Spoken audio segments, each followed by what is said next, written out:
Here is a map of Great Britain that shows the distribution of voting preferences using data from 2015 and from the first quarter of 2016. So note, it is not a snapshot of the situation today. It's more a picture of the trend preceding the campaign we are currently in. The red shading represents areas where voters support the campaign to leave the EU. The redder the shading, the stronger the level of support. The areas with distinctive black borders are ones in which there is a majority in favour of Brexit. What does the map tell us? Well, it confirms the fact that Scotland has a low concentration of support for leaving the EU, as discussed previously. Also, those Scottish areas where voters indicate a preference for staying in the EU are not necessarily SNP hotspots.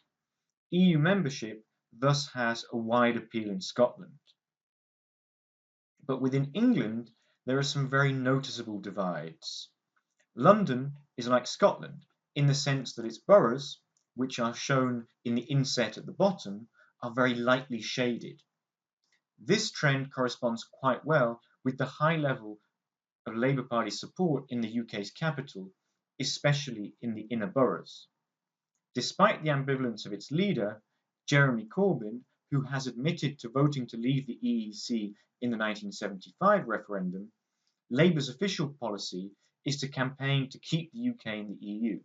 So it makes sense that an area with high Labour support, such as London, is pro-EU. By contrast, the darker shading can be found in coastal areas in the east and to some extent in the south, as well as in industrial northern England and the West Midlands. Significantly, these industrial constituencies are also ones that receive a higher than average share of EU funding. The North East and Yorkshire and Humber get 15% more European Social Fund and European Regional Development Fund monies than the UK average.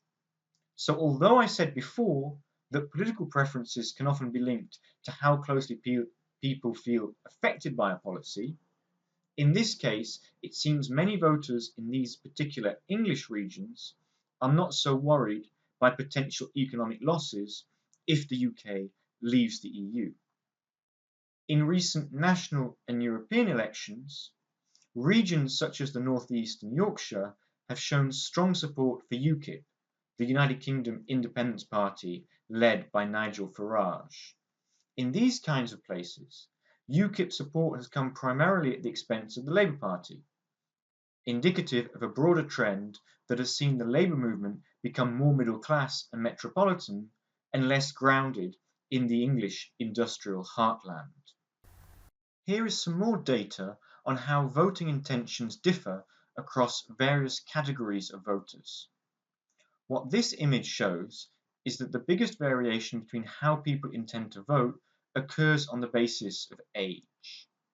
72% of those aged 18 to 24 want to stay in the EU. That compares with only 42% of over 65s who support EU membership. Don't forget, the over 65s already had the opportunity to vote in the EEC referendum in 1975, which passed by a 67% majority. So something has obviously made this category of voter change their mind. The other significant divisions highlighted in these figures are based on socioeconomic status and on ethnicity. The ABC1 column represents better paid workers, who are more likely also to have a high level of education. Amongst this group, there is a 59% 41% split in favour of remaining in the EU, whereas there is a majority in favour of leaving amongst the less well-paid and less well-educated groups represented in the column C2DE. The difference is even wider when one compares people who describe themselves as white with those who self-identify as members of an ethnic minority. It is the latter group that has a very large pro-EU majority of 68 to 32%, compared with a nearly evenly divided white population.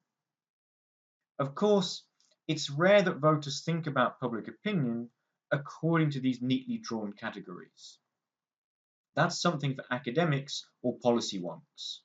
What is most obvious during a referendum campaign are the figureheads on either side. You will probably have noticed, though, that Nigel Farage is not the standout figure of the Leave campaign. This is paradoxical, as it was the success of his party that contributed greatly to David Cameron's decision to call a referendum. The Prime Minister thought this would be a way to avoid losing votes to UKIP in the 2015 general election. While Farage has been very active in speaking out against EU membership, the official Leave organisation is independent of UKIP and has a largely different set of financial backers. But what is also interesting is that despite being a fervent opponent of the EU for many years, the public does not necessarily have a good grasp of which side Farage is actually on. As you can see in this bar chart, only 65% of the British public surveyed know exactly where Nigel Farage stands on the question of EU membership. There's a small number who think he wants the UK to stay in, while nearly 30% say they simply don't know. The same kind of problem of understanding occurs with regard to the Chancellor of the Exchequer, George Osborne, who is David Cameron's right-hand man in trying to convince the public that staying in the EU is in the best interest of the UK. More than 30% don't know where he stands. So I think that this kind of statistic tells us a lot about the difficulty voters are facing during this particular campaign. On top of the overload of information and facts being bandied around, there is a lot of media focus on the battle of personalities. This especially concerns rivalries within the Conservative government, where splits seem to be based not just on ideology, but on personal career ambitions. In this context, one of the topics for this week's discussion forum that it would be great to have feedback on is how far you feel the campaign has been a debate over ideas as opposed to a clash of careerist politicians. So I think it's very useful to be able to cut through the personality clashes and to focus on how voters can evaluate the different ways of thinking about EU membership for the UK. What I want to show you now is a video by Professor Anand Menon of King's College London, who heads the UK in a Changing Europe project that finances this MOOC. In this video, he's explaining the two different ways that voters use to think about what the EU means for the UK. And he calls these the calculator approach and the control approach. And they're very interesting with regards to how you perhaps might be thinking about the very same subject.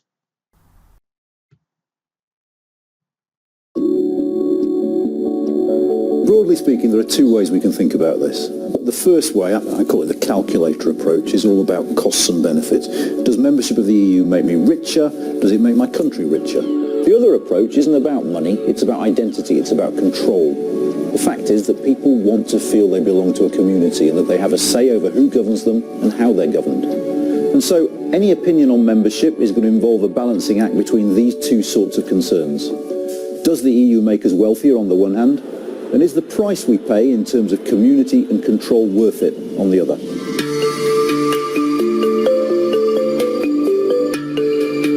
Firstly, it's geography. We're an island. And being an island, we think about our neighbours differently. They're further away, it's harder to cross borders, we don't get French and German telly. Somehow they feel more distant than they would if there was only a land border. And partly it's history. Our experience of the Second World War was really different to theirs, and it means we didn't have to worry about the need to come together to ensure peace and ensure democracy. And finally, we joined their club late, so they'd already set the rules.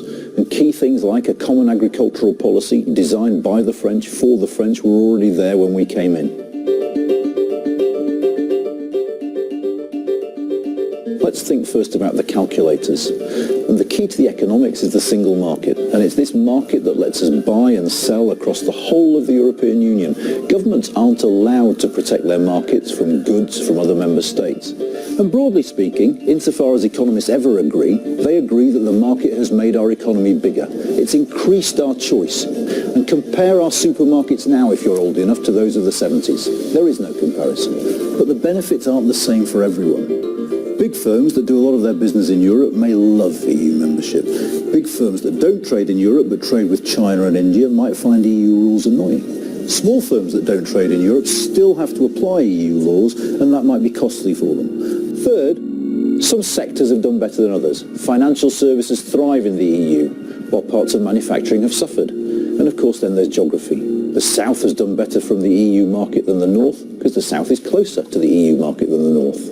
And there are people who say that ultimately the EU helps the wealthy, because they're the ones who send their kids to university in Europe, who buy the French wine, who buy the ham from Italy, and who travel a lot. So the economic case depends on who you are, it depends on where you are, and it depends on what you do.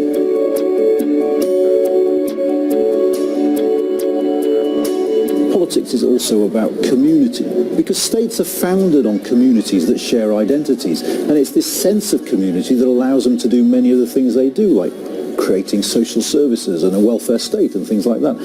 And when people feel they're losing control of their communities, they can get resentful. So there are people who don't like the fact that their taxes go to paying benefits to migrants, for instance. And other people worry about the fact that we don't seem to control our communities anymore. Sovereignty is the word we use, and that basically means our ability to make our own decisions affecting our own futures. One argument is that sharing control allows us to do more together than we could by ourselves. For instance, can we get better trade deals as part of a bloc of 500 million than we could by ourselves as only 70 million? The flip side of that, though, is that actually what that means is we're no longer in control of our country. Decisions are taken in Brussels rather than in London, and we can be outvoted. And EU rules mean we can't even control who comes into our country. So for some people, the debate isn't about markets, but about control. And even if you think the single market makes you richer, you might well think it's actually better to be slightly poorer, but in charge of our laws, in charge of how we spend our money. There aren't any right or wrong answers, and ultimately how this affects you is going to depend on who you are, what you do, where you live, who you want to govern you, and who you want to share your country with. It's a decision for your gut every bit as much as for your head. The one thing we can say for certain is the decision we make on the 23rd of June is a really important one, because it will shape the future of this country for many decades to come. So it's worth getting informed before you make your choice.